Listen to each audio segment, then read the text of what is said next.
Washington just pulled the trigger on one of the most explosive tariff hikes in decades. The U.S. raised duties on Canadian softwood lumber from 20% to 35%. This isn't just a number, it's a political earthquake. For decades, Canadian lumber has built America's homes. Now, the cost of the wood that frames nearly a third of U.S. construction is being taxed into oblivion. Ottawa's response was swift and uncompromising. Canada called the new tariff unjustified and protectionist.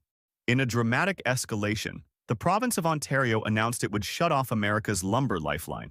This means 28 million cubic meters of wood, roughly $8.5 billion in trade, could vanish from the U.S. market overnight. It's a supply shock the American housing market cannot easily absorb. The United States has a fundamental problem. It doesn't produce enough lumber to meet its own demand. U.S. mills can only supply about 70% of what the country needs. The remaining 30% has always come from Canada. This isn't a minor shortfall. It's a structural dependency.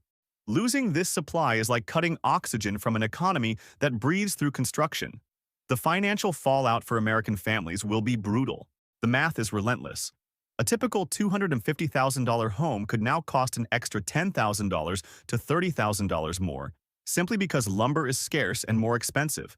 That means higher mortgages, higher property taxes, and delayed projects. For many, this extra burden could be the difference between owning a home and being locked out of the market altogether.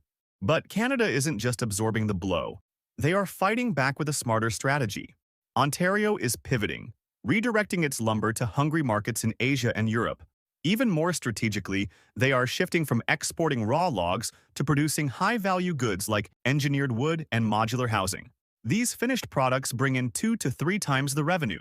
The U.S. tariff meant to punish Canada may have accidentally funded its modernization.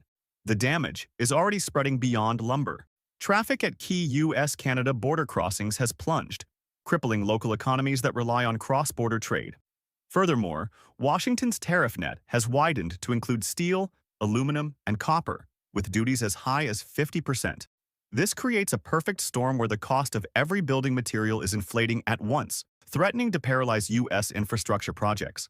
The lumber standoff is more than a policy clash. It's a mirror reflecting a fragile global economy. The United States is now in a corner of its own making. It is dependent on a supplier it just provoked, and American consumers are about to foot the bill. The choice for Washington is clear. Hold the line and risk a housing affordability disaster, or de-escalate before the foundations of the American dream are dismantled further. So, where does this leave us? This isn't just a story about tariffs or political posturing, it's a story about the very foundation of the American dream, a secure place to call home. The lumber war has exposed a fragile truth. Our economies are deeply connected, and when that connection is severed, it's not governments that feel the shock first. It's families, builders, and communities. The real cost of this conflict won't be measured in trade deficits, but in delayed projects, higher mortgages, and dreams being put on hold. What do you think? Was this a necessary stand for American industry, or a reckless gamble with the housing market? Let us know your thoughts in the comments below. If this story impacts you, please like this video, share it with someone who needs to see it, and subscribe for more clear breakdowns of the forces shaping our economy and our lives. Thanks for watching.